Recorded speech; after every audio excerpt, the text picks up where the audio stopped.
Hi everybody, how are you today? This is Sophia's Word and you do Quechua with you.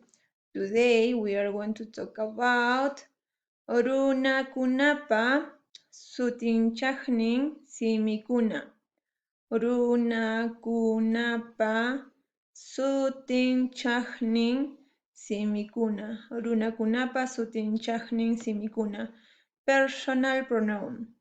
We are going to see the first Ñuqa, ñuqa, ñuqa.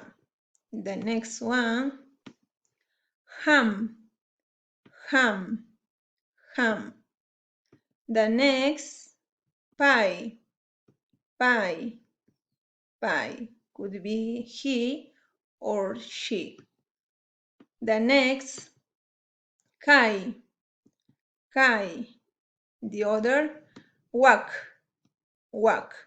Both of them eat, near, far.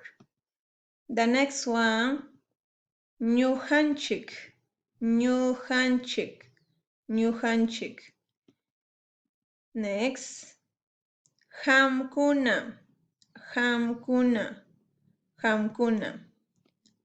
And the next, paikuna, paikuna. Here we have two, kaikuna, kaikuna. Or wakuna, wakuna.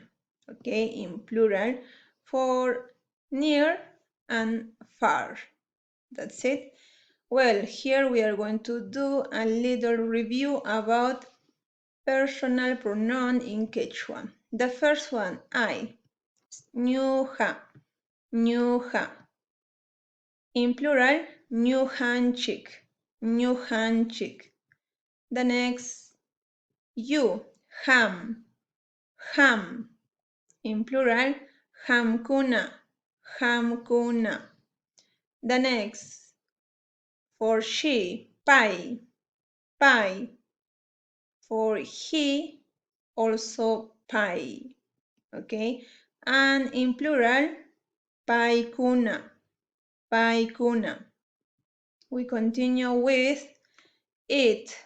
When it's near, kai, kai. In plural, kaikuna, kaikuna. It, when it is far, wak, wak. In plural, wakuna, wakuna.